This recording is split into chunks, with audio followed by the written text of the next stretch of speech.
I was 18 and in my first year of college when I first encountered my dad's friend Harold. Right off the bat, he was patronizing. Upon learning I was studying medicine, he sneered, "What, trying to save the planet? How cute a naive 18-year-old thinks she can fix everything."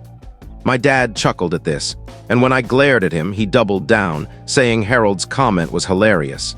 From that moment, every encounter with Harold came with a jab. He'd criticize my clothing, calling it tacky, mock the novels I enjoyed as immature and silly. And when he found out I used to play volleyball, he smirked and said I probably only liked it to flaunt myself in tight shorts around guys. My dad never once stood up for me. The breaking point came at a barbecue when Harold interrupted me, saying, "That's not how you grill. Let a real guy handle it." He shoved me aside and took over. After that, I made it my mission to steer clear of him, and I managed to avoid him for 6 whole years.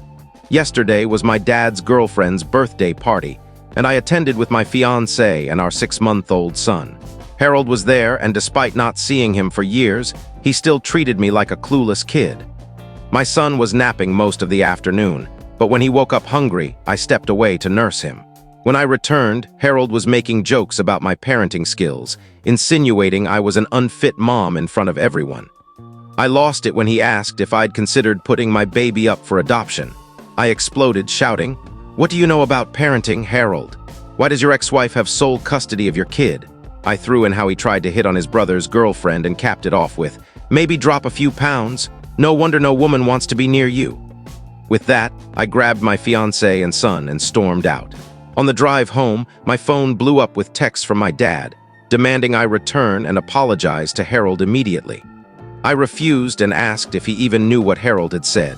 He snapped that he was well aware, then asked why I'd get so upset over Harold offering to make me a sandwich. I was stunned, then burst out laughing. Turns out, my dad was in the bathroom during our argument and missed the whole thing. He only heard me yelling and slamming the door as I left. When he asked why I was laughing, I brushed it off at first, but when he pressed, I told him Harold was lying. I said I wasn't going to explain, and he'd have to call Harold to get the real story. Then I unloaded on him for always taking Harold's side whenever he insulted me, pointing out that it wouldn't shock me if he didn't even bother calling Harold and just believed his version over mine. My dad hung up, and I didn't hear from anyone else that night. My fiancé, though, said he was incredibly proud of me, calling my comeback both epic and hilarious. I'm glad he thinks so. Update 1. Let me address the common assumption that Harold has a thing for me. I don't believe that's true. His remarks always felt belittling and smug, never flirty or suggestive. That said, your comments about this possibility freaked me out, and it was oddly comforting to see so many of you saying, "Screw Harold." I'll admit I felt a twinge of regret for what I said, but I never doubted I did the right thing. Most of my guilt stemmed from shattering 8 years of keeping the peace. It took a while for the relief to fully hit me.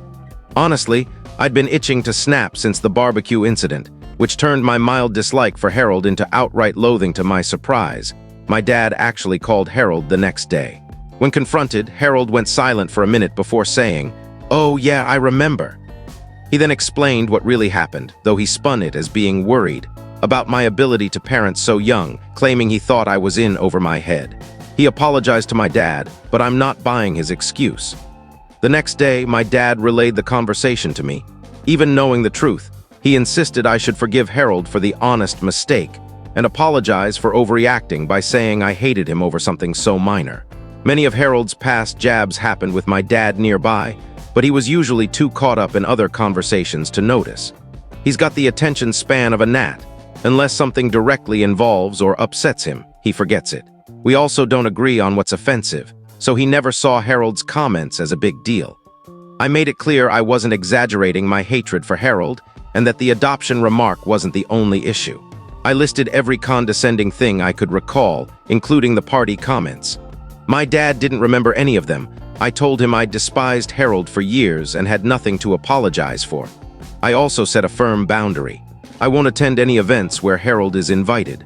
My dad doesn't have to end their friendship or stop inviting him, but he can't expect me to show up. I'll ask ahead, and if he lies, I'll walk out. He called me dramatic, but I reminded him I'd avoided Harold for 6 years without anyone noticing, so it clearly wasn't a problem.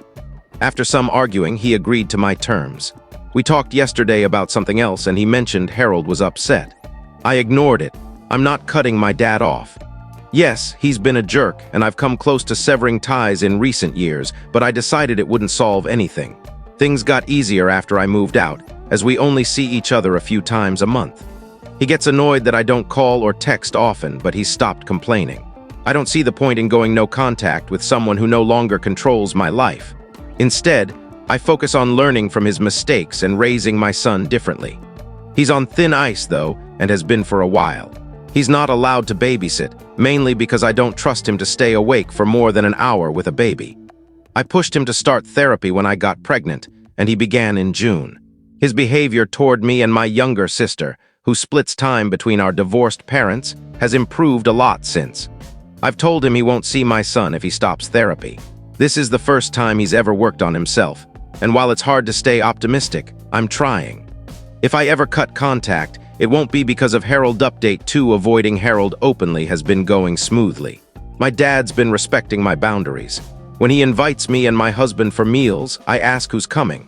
If Harold's on the list, he tells me, and he hasn't lied yet. He usually doesn't push when I say I'm not coming. Since my last update, I've only seen Harold once, at my dad's birthday party a few months ago.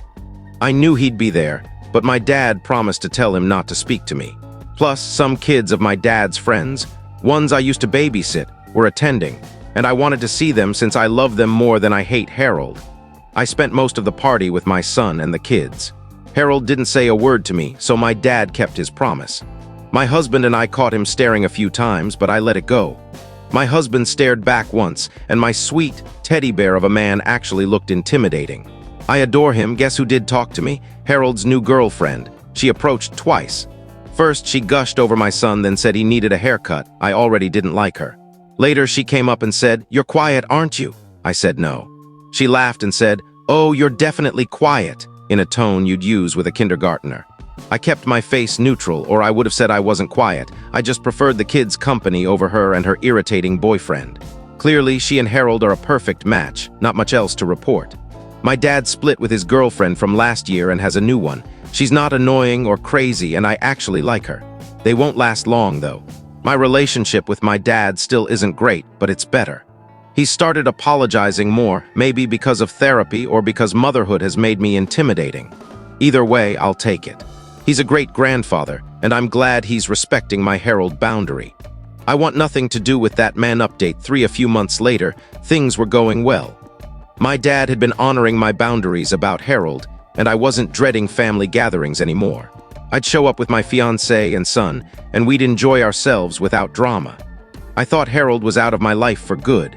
Then came my dad's birthday. It was supposed to be a low-key dinner. I double-checked with my dad, and he swore Harold wasn't invited. I was relieved, not wanting to deal with him. The evening started great. My dad was happy, his new girlfriend was lovely, and I enjoyed catching up with family friends. But a few hours in, who walks in? Harold, drunk. I glared at my dad, who looked just as shocked. He hadn't invited him. Apparently, Harold heard about the party through someone else and decided to crash it. He was loud and obnoxious, acting like everyone's best friend while making most guests uncomfortable. I kept my distance, focusing on my son and chatting with friends, ready to leave if he got out of hand. But Harold escalated. He started throwing snide remarks, mostly at my dad, but I could feel him watching me. At one point, I overheard him slur to my dad, "You should have brought someone else's kid instead of hers. Maybe then you'd have decent grandkids." I froze, wanting to scream, but stayed calm for my son and fiancé's sake, hoping he'd shut up if I ignored him. Then he tried to help. My dad was grilling, and Harold, drunk and holding a beer, decided he needed to show everyone how to do it right. He stumbled over and pushed my dad aside, knocking an entire tray of food onto the ground. Everyone stared. I waited for my dad to act, but he just laughed it off like it was typical Harold behavior. That was it for me. I marched over and shouted, "Harold, you need to go now." He turned, smirking like it was a game. "Oh, little Miss Perfect thinks she's in charge now, huh? Got your fancy family and all." I'd had enough. "Harold, I'm done with you. You've been a rude, arrogant jerk for years, and I'm not letting you disrespect me or my family anymore. Get out." He just stared, speechless for once. My dad finally stepped in on my side for once. "You need to leave, Harold," he said firmly. Harold tried to laugh it off, asking if he was serious, but my dad stood his ground. "I said get out. You've gone too far, and you're not welcome here." Harold stumbled out, looking defeated afterward. My dad apologized sincerely. admitting he'd been wrong to let Harold's behavior slide for so long. For the first time, he chose me over Harold. It wasn't just talk. My dad hasn't spoken to Harold since. If this story hit home, please like, share, and follow for more real-life drama. Your support keeps these stories coming. Thanks for reading, and catch you in the next one.